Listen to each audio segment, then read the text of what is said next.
નમસ્કાર દર્શક મિત્રો, હું છું રૂપલ લોણીચિયા. સંપૂર્ણ ન્યૂઝમાં આપનું સ્વાગત છે.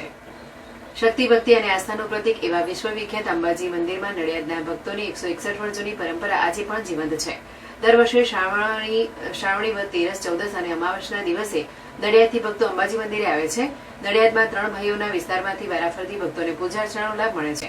3 ભાઈઓના વિસ્તાર પછી ખડકી અને કુટુંબનો ક્રમ આવે છે. કુટુંબમાંથી નક્કી થયેલા વ્યક્તિને અંબાજી ખાતે હવન અને પૂજાનો વિશેષ લાભ મળે છે. આજે નડિયાદી સંઘના ભક્તોએ મા અંબાને 56 ભોગનો અન્નકૂટ ધરાવ્યો હતો. ભટ્ટજી મહારાજ દ્વારા અન્નકૂટ આરતી કરવામાં આવી હતી, જેનો લાભ મોટી સંખ્યામાં ભક્તોએ લીધો હતો. મંદિરમાં ધ્વજારોહણ અને હવનશાળામાં વિશેષ પૂજા અર્ચના પણ કરવામાં આવી હતી.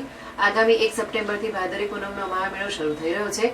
આ પહેલા શ્રાવણી અમાવસના દિવસે નડિયાદી સંઘના ભક્તો 2 દિવસ માટે અંબાજી ખાતે રોકાઈને મા જગતજનની અંબાની આરાધના કરે છે. સમગ્ર મંદિર પરિસરમાં ભક્તિમય વાતાવરણ જોવા મળ્યું હતું.